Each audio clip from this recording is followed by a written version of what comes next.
Phone గురించే ఎదురు చూస్తున్నాను. వెళ్ళిన పని ఏమైంది? నువ్వు చెప్పినట్టే ఆ గౌరీ వేషంలో వెళ్ళాను. వేదవతి మీదే అటాక్ చేయబోయాను. ఆవిడ సడన్గా లేచి అరిచేసరికి అందరూ గ్యాదర్ అయ్యారు.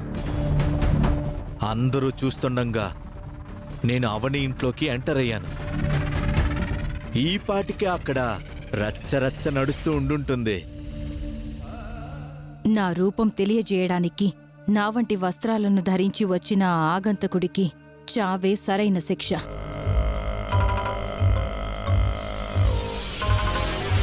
మొత్తానికి ప్లాన్ బాగా వర్కౌట్ చేశావు. వేదవతి చనిపోకూడదు, కానీ ఆ నింద గౌరీ మీద పడాలని నువ్వు చెప్పినట్టుగానే హడావిడి చేశాను. లేదంటే దొరికిన అవకాశానికి పెద్దావిడ్ని చంపేసుండేవాణ్ణి. అంత దూరం ఆలోచించినప్పుడు అటువంటి నిర్ణయాలను తీసుకోవాలి, కానీ మరీ తొందరపడకూడదు.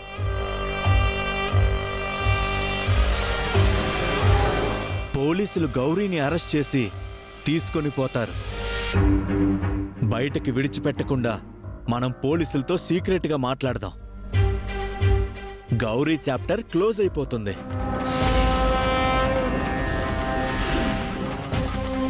కలుపు మొక్కల్ని ఏరేసినట్టు అవని చుట్టూ రక్షణ వలయంలో ఉన్న వారందరినీ ఏరి పారేయాలి.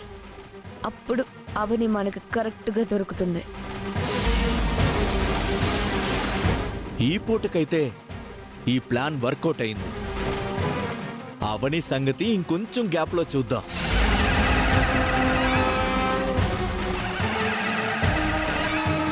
నువ్వు మాత్రం చాలా జాగ్రత్తగా ఉండు, సరేనా?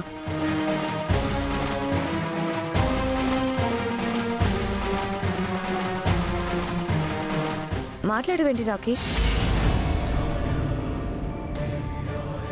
Hello hello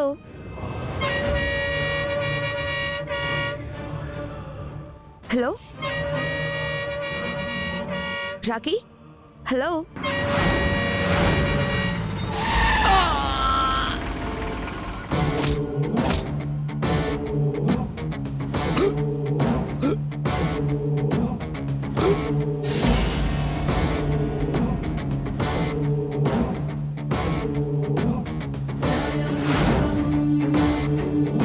hello hello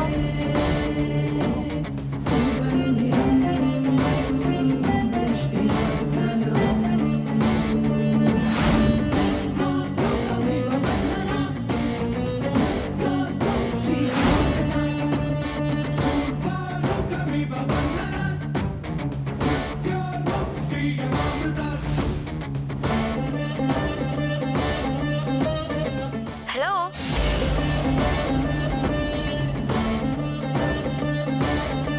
phone ఆన్లో ఉన్నట్టుంది. హలో హలో, ఎవరు మాట్లాడేది?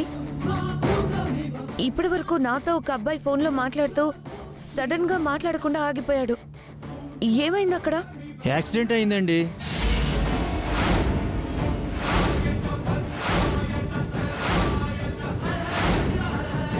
ఆ అబ్బాయి చనిపోయాడు.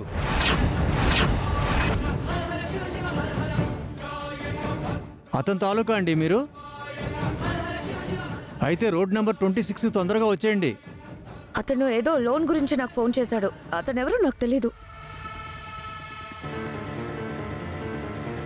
నేను ఒక స్కెచ్ చేస్తే మధ్యలో వీడిపోయాడండి. ఆ గౌరమ్మ కూడా అవని అర్చనల్లా అమ్మవారికి పరమ భక్తురాలు. ఆ ఎఫెక్ట్ అయి ఉంటుందా? రాఖీగాడు పోతే పోయాడు, గౌరీనైతే పోలీసులు తీసుకుపోతారు.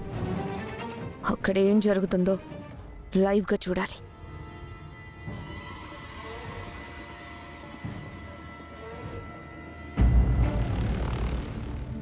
అయిపోయాయా మీ ముచ్చట్లు? ఇంతకీ మీరేం మాట్లాడుకున్నారు? నువ్వు ఈ గౌరీని తప్పించడానికి ఎన్ని అడ్డమైన ఆలోచనలు చేసినా అనవసరం అవని. నిన్న రాత్రి ఈవిడి గారు అమ్మతో గొడవ పడినప్పుడే నాకు అనుమానం కలిగింది. ఏదో ఒకటి చేస్తుందని. ఆ విధంగానే చేసేసింది. పద్ధతులకు పట్టుచీర కట్టినట్టు చూడ్డానికి నిజంగా అమ్మవారిలాగానే ఉంటుంది. ఇలా చేస్తుందని అనుకోలేదు. మావయ్య, మీతో సహా అందరూ గౌరీనే అనుమానిస్తున్నారు. ఇది మీకు మంచిది కాదు. ఆల్రెడీ పోలీసులు బయలుదేరారు. నిజాలేంటో వాళ్లే చూస్తారు. మీరు తొందరపడుతున్నారు సార్. ఇంతకీ ఏం తేల్చారు? గౌరీ ఒప్పుకుందా లేదంటే నువ్వే నిందను నీ మీద వేసుకుందామని అనుకుంటున్నావా? ముందు ఎవరినో ఒకరిని తీసుకెళ్లి లోపలేసి ట్రీట్మెంట్ ఇస్తే అప్పుడు అసలు నిజం బయటికి వస్తుంది. అవని తప్పేమీ లేదు. నా మీద అనుమానం వచ్చింది కాబట్టి మీరు ఏ నిర్ణయం తీసుకున్నా అందుకు నేను సిద్ధం. నా మీద హత్యా ప్రయత్నం చేశావని కంప్లైంట్ ఇవ్వడం జరిగింది. కాసేపట్లో పోలీసులు దిగుతారు. ఇదిగే అటెంప్ట్ మర్డర్ కేసు అంటే మామూలుగా ఉండదు. ఈ మధ్య అవనికి వీరాభిమానిగా మారిపోయి అవని కోసం నువ్వు మా అమ్మనే చంపబోయావు. 4 రోజులు లాఠీ దెబ్బలు తింటే ఎందుకురా అవని గురించి అనవసరంగా ఇలాంటి పని చేశాను అని నువ్వే కుమిలి కుమిలి ఏడుస్తావు.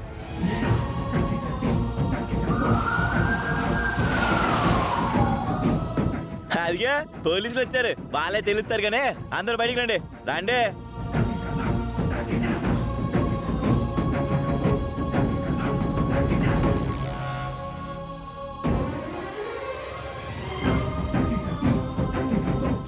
వచ్చారు సార్, మీకోసమే వెయిటింగ్. రండి.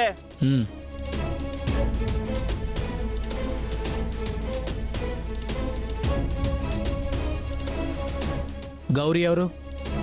ఇదిగో ఇదే.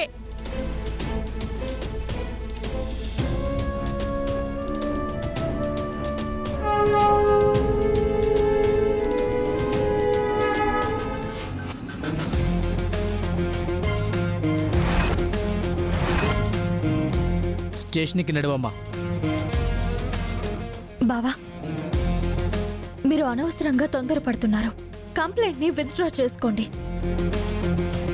మనం తర్వాత నిజాలేంటో తెలుసుకుందాం.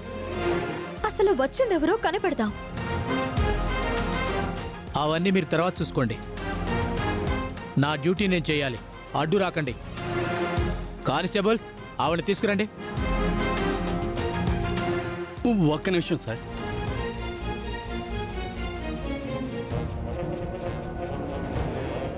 ఏమైంది భవానీ? ఆమెను మీరు కరెక్ట్గా అబ్జర్వ్ చేయండి సార్.